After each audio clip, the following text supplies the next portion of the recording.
ವೀಕ್ಷಕರೇ ನಮಸ್ಕಾರ. Factory frame YouTube ಚಾನಲ್ಗೆ ಸ್ವಾಗತ. ವೀಕ್ಷಕರೇ, ನಾವು ಕೇಳಿದೀವಿ ಮೇಕ್ ಇನ್ ಇಂಡಿಯಾ ಅಂತ ಕೇಳಿದೀವಿ, ಇನ್ವೆಸ್ಟ್ ಇಂಡಿಯಾ ಅಂತ ಕೇಳಿದೀವಿ. ಸೊ ಅದೇ ತರ ಕರ್ನಾಟಕ ಸರ್ಕಾರನೂ ಕೂಡ 2025ಕ್ಕೆ ಇನ್ವೆಸ್ಟ್ ಕರ್ನಾಟಕ 2025 ಅಂತ ಮಾಡ್ತಾ ಇದೆ. ಅದರ ಉದ್ದೇಶ ಇನ್ವೆಸ್ಟರ್ಸ್ಗಳನ್ನ ಜಾಸ್ತಿ ಉದ್ಯಮಿಗಳು ಕರ್ನಾಟಕದಲ್ಲಿ ಪ್ರಾರಂಭ ಆದರೆ ಅದರಿಂದ ಕರ್ನಾಟಕ ರಾಜ್ಯದಲ್ಲಿ ಉದ್ಯೋಗ ಸೃಷ್ಟಿಯಾಗುತ್ತೆ ಅನ್ನೋದ್ರ ಉದ್ದೇಶ. ಯಾವ ತರ ಇನ್ವೆಸ್ಟ್ಮೆಂಟ್ ಅಂತ ಕೊಟ್ಟಿದ್ದೀರಾ ಅಂತಂದ್ರೆ ಎಲ್ಲಾ ತರ ಇನ್ವೆಸ್ಟ್ಮೆಂಟ್. ಅಂದ್ರೆ ನೀವು ಇನ್ವೆಸ್ಟ್ಮೆಂಟ್ ಅಂದ ತಕ್ಷಣ ಬರೀ ಶೇರ್ ಮಾರ್ಕೆಟ್ ಅಲ್ಲಿಗೆಲ್ಲ ಹೋಗ್ಬೇಡಿ, ನಾವು ಆ ವಿಚಾರ ಮಾತಾಡ್ತಾ ಇಲ್ಲ. ಇನ್ವೆಸ್ಟ್ಮೆಂಟ್ ಅಂದ್ರೆ ಯಾವ್ದಾರ ಒಂದು ಫ್ಯಾಕ್ಟ್ರಿನ ರೆಡಿ ಮಾಡೋದಾಗಿರ್ಬೋದು, ಯಾವ್ದಾರ ಒಂದು ಪ್ರಾಡಕ್ಟ್ ನ ರೆಡಿ ಮಾಡೋದಾಗಿರ್ಬೋದು.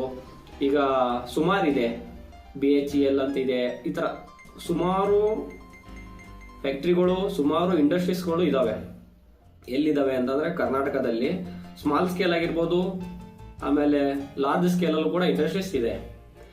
ಹಾಗಾಗಿ ಇವಾಗೇನು ನಮ್ಮ ಕರ್ನಾಟಕ ಸರ್ಕಾರದ ಬೃಹತ್ ಕೈಗಾರಿಕಾ ಸಚಿವರಾದಂತಹ MB ಪಾಟೀಲ್ ಅವರು ಕೂಡ ಒಂದು ಸಂದರ್ಶನದಲ್ಲಿ, ನಿನ್ನೆ ಒಂದು ಸಂದರ್ಶನ ನಡೀತು, ಅಲ್ಲಿ ಹೇಳಿದ್ದಾರೆ ಗ್ಲೋಬಲ್ ಇನ್ವೆಸ್ಟರ್ಸ್ ಮೀಟ್ ನಡೀತಾ ಇದೆ ಕರ್ನಾಟಕದಲ್ಲಿ.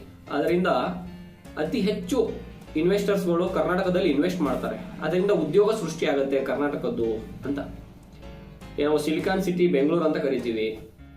ಹೀಗೆ ಕರ್ನಾಟಕ ಬೇರೆ ರಾಜ್ಯಗಳಿಗೆ ಹೋಲಿಸ್ಕೊಂಡಾಗ ತುಂಬಾ ಬೆಳೀತಾ ಇರುವಂತ ಒಂದು ರಾಜ್ಯ.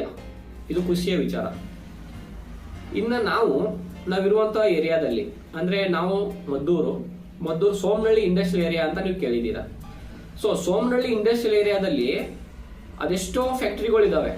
ಆ ಫ್ಯಾಕ್ಟ್ರಿಗಳೆಲ್ಲವೂ ಕೂಡ ತಾವು ರೆಡಿ ಮಾಡುವಂತ ವಸ್ತುಗಳನ್ನ, ಪ್ರಾಡಕ್ಟ್ಗಳನ್ನ ಬೇರೆ ಸ್ಟೇಟ್ಗಳಿಗೂ ಕಳಿಸ್ತವೆ. ಅದರ ಜೊತೆಗೆ ಬೇರೆ ಬೇರೆ ದೇಶಕ್ಕೂ ಕೂಡ ಎಕ್ಸ್ಪೋರ್ಟ್ ಮಾಡುವಂತ ಗುಡ್ ಮ್ಯಾನುಫ್ಯಾಕ್ಚರಿಂಗ್ ಹೊಂದಿರುವಂತ ಫ್ಯಾಕ್ಟ್ರಿಗಳು ಸುಮಾರು ಇದಾವೆ. ನಾವು ಸೋಮನಹಳ್ಳಿನ ನೋಡ್ತೀನಿ ಅನ್ನೋದಾದ್ರೆ.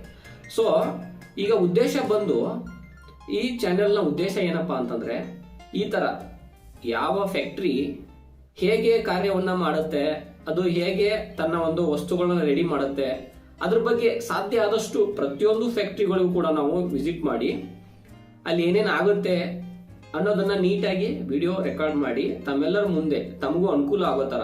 ಅಂದ್ರೆ ನೀವೇನಾದ್ರೂ ಡೈರೆಕ್ಟ್ ಆಗಿ ಹೋಲ್ಸೇಲ್ ಅಲ್ಲಿ ಏನಾದ್ರು ಪರ್ಚೇಸ್ ಮಾಡ್ತೀನಿ ಅನ್ನೋದಾದ್ರೆ ವಸ್ತುಗಳನ್ನ ನೀವು ಡೈರೆಕ್ಟ್ ಆಗಿ ನಾವು ಮ್ಯಾನೇಜಿಂಗ್ ಟೀಮ್ ಜೊತೆ ಮಾತಾಡ್ಬಿಟ್ಟು ಅವರ ಕಾಂಟ್ಯಾಕ್ಟ್ ನಂಬರ್ನ ಡಿಸ್ಪ್ಲೇಲಿ ಕಾಣೋ ತರ ಹಾಕಿ ನೀವು ಅವ್ರನ್ನ ಮೀಟ್ ಮಾಡ್ಬೋದು. ಅವರಿಂದ ನೀವು ಡೈರೆಕ್ಟ್ ಆಗಿ ವಸ್ತುಗಳನ್ನ ಪರ್ಚೇಸ್ ಮಾಡ್ಬೋದು, ಸೇಲ್ ಮಾಡ್ಬೋದು. ಇದು ಅನುಕೂಲ ಆಗಲಿ ಅಂತ ಒಂದು ಸಣ್ಣ ಪ್ರಯತ್ನ. ಈ ತರ ಸಾವಿರ ಬೇರೆ ಬೇರೆ ಎಲ್ಲ ಯೂಟ್ಯೂಬರ್ಸ್ ಇದ್ದಾರೆ. ನಮ್ದು ಒಂದು ಒಳ್ಳೆ ಕಂಟೆಂಟ್ ನ ಕ್ರಿಯೇಟ್ ಮಾಡ್ಕೊಂಡು ಹತ್ತಿರದಲ್ಲಿರುವಂತಹ ಫ್ಯಾಕ್ಟ್ರಿಗಳನ್ನ ವಿಸಿಟ್ ಮಾಡಿ ಫ್ಯಾಕ್ಟ್ರಿಯವ್ರಿಗೂ ಕೂಡ ಲಾಭ ಆಗುತ್ತೆ, ಅದ್ರ ಜೊತೆಗೆ ನಮಗೂ ಕೂಡ ಲಾಭ ಆಗುತ್ತೆ, ಅದ್ರ ಜೊತೆಗೆ ವೀಕ್ಷಕರು ಕೂಡ ಹೋಲ್ಸೇಲ್ ದರದಲ್ಲಿ ಏನಾದ್ರು ಸಿಕ್ಕರೆ ಅದು ಯೂಸ್ ಆಗಲಿ ಅಂತ. ಸೋಮನಹಳ್ಳಿ ಏನು ಇಂಡಸ್ಟ್ರಿಯಲ್ ಏರಿಯಾದಲ್ಲಿ ಪ್ರತಿಯೊಂದು ಫ್ಯಾಕ್ಟ್ರಿ ಕೂಡ ಇದೆ. ನಾನು ಪ್ರತಿಯೊಂದು ಫ್ಯಾಕ್ಟ್ರಿನೂ ಕೂಡ ತುಂಬಾ ಆಳವಾಗಿ ಅದ್ರ ಬಗ್ಗೆ ಯೋಚನೆ ಮಾಡಿ ಒಳಗಡೆ ಹೋಗಿ ಕೂಡ ಬಂದಿದ್ದೀನಿ. ಸೊ ಇದ್ರ ಅರ್ಥ ಪ್ರತಿಯೊಂದು ಫ್ಯಾಕ್ಟ್ರಿ ಕೂಡ ಇದೆ. ಬೇರೆ ಬೇರೆ ದೇಶಗಳಿಗೆಲ್ಲ ಎಕ್ಸ್ಪೋರ್ಟ್ ಮಾಡೋರು ಇದ್ದಾರೆ. ಈಗ ಉದಾಹರಣೆಗೆ RDTMT ಅಂತ ಇವಾಗ ಹೊಸದಾಗಿ ಆಗಿರುವಂತ ಫ್ಯಾಕ್ಟ್ರಿ ತುಂಬಾ ಚೆನ್ನಾಗಿ ಓಡ್ತಾ ಇದೆ. ಈಗ ಕಬ್ಬಿಣಗಳನ್ನ ರೆಡಿ ಮಾಡೋದಿದೆ, ಪ್ಲಾಸ್ಟಿಕ್ ರೆಡಿ ಮಾಡೋರಿದ್ದಾರೆ, ಆಮೇಲೆ ಅಗರಬತ್ತಿ, ನಾವು ಗಂಧದ ಕಡ್ಡಿ ಅದನ್ನ ರೆಡಿ ಮಾಡೋರಿದ್ದಾರೆ, ಗ್ರಾನೈಟ್ ರೆಡಿ ಮಾಡೋದಿದೆ. ಹೀಗೆ ಯಾವುದಕ್ಕೂ ಈ ಫ್ಯಾಕ್ಟ್ರಿ ಇಲ್ಲ ಸೋಮನಹಳ್ಳಿ ಅನ್ನೋ ತರ ಇಲ್ಲ, ಎಲ್ಲಾ ಫ್ಯಾಕ್ಟ್ರಿನೂ ಕೂಡ ಇದೆ. ಸೊ ಹಾಗೆ ಅದಕ್ಕೆ ಪ್ರತಿಯೊಂದು ಫ್ಯಾಕ್ಟ್ರಿ ಕೂಡ ನಾವು ವಿಸಿಟ್ ಮಾಡಿ ಅಲ್ಲಿ ಆ ಮ್ಯಾನೇಜ್ಮೆಂಟ್ ಟೀಮ್ ಹೇಗೆ ಮಾಡ್ತಿದೆ, ಎಷ್ಟು ಅದ್ರ ಪ್ರಾಫಿಟ್ ಇದೆ, ಎಷ್ಟು ಲಾಸ್ ಇದೆ, ಎಷ್ಟು ಸ್ಕ್ವೇರ್ ಫೀಟ್ ಅಲ್ಲಿ ಆ ಫ್ಯಾಕ್ಟ್ರಿನ ಓಡಿಸ್ತಾ ಇದ್ದಾರೆ, ರನ್ ಮಾಡ್ತಾ ಇದ್ದಾರೆ, ಅದ್ರ ಬಗ್ಗೆ ಎಲ್ಲಾನು ತಿಳ್ಕೊಂಡು ನಿಮಗೆ ನಾವು ವೀಕ್ಷಕರಿಗೆ ಅದನ್ನ ತಿಳಿಪಡಿಸ್ತೀವಿ. ಇದ್ರ ಅರ್ಥ ಏನಪ್ಪಾ ಅಂತಂದ್ರೆ, ಇದ್ರ ಉದ್ದೇಶ ಏನು ಅಂದ್ರೆ, ತಾವೇನಾದ್ರೂ ಒಂದು ಫ್ಯಾಕ್ಟ್ರಿ ಮಾಡ್ತೀನಿ ಅಂದ್ರೆ, ಬಿಸ್ನೆಸ್ ಮಾಡ್ತೀನಿ ಅಂದ್ರೆ ಅದಕ್ಕೆ ಅನುಕೂಲ ಆಗಲಿ ಅಂತ. ಆಕ್ಚುಲಿ ಇವಾಗ ಏನಾಗ್ತಿದೆ ಅಂದ್ರೆ, ಕರ್ನಾಟಕ ಇನ್ವೆಸ್ಟ್ ಇನ್ ಕರ್ನಾಟಕ 2025 ಅಂದ್ರೆ ಕರ್ನಾಟಕದಲ್ಲಿ ಉದ್ಯೋಗ ಸೃಷ್ಟಿಯಾಗಲಿ ಅಂತ, ಅದ್ರ ಜೊತೆಗೆ ಬಿಸ್ನೆಸ್ ಕೂಡ ಸೃಷ್ಟಿಯಾಗಲಿ ಅಂತ. ಸೊ ಬಿಸ್ನೆಸ್ ಮಾಡಿದ್ರೆ ಸ್ನೇಹಿತರೆ ನಾವು ಒಳ್ಳೆ ಆದಾಯನ, ಒಳ್ಳೆ ಸಂಪತ್ತನ್ನ ಪಡೆಯೋಕೆ ಸಾಧ್ಯ. ಹಾಗಾಗಿ ನಿಮ್ಗೆ ಏನಾದ್ರು ಬಿಸ್ನೆಸ್ ಮಾಡೋ ಹವ್ಯಾಸಗಳಿದ್ರೆ, ಬಿಸ್ನೆಸ್ ಮಾಡಬೇಕು ಅಂತಿದ್ರೆ, ನಮ್ಮ ಈ ಫ್ಯಾಕ್ಟರಿ ಫ್ರೇಮ್ ಅನ್ನೋ ಯೂಟ್ಯೂಬ್ ಚಾನಲ್ಗೆ ಸಬ್ಸ್ಕ್ರೈಬ್ ಆಗಿ ಸಪೋರ್ಟ್ ಮಾಡಿ. ನಾವು ಪ್ರತಿಯೊಂದು ಫ್ಯಾಕ್ಟ್ರಿಗೂ ವಿಸಿಟ್ ಮಾಡಿ ಅಲ್ಲಿ ಆಗು ಹೋಗುಗಳನ್ನ ನೀಟಾಗಿ, ಕೆಲವೊಬ್ಬರು ಬರೀ ಪ್ರಾಫಿಟ್ಸ್ ನ ತೋರಿಸ್ತಾ ಇರ್ತಾರೆ.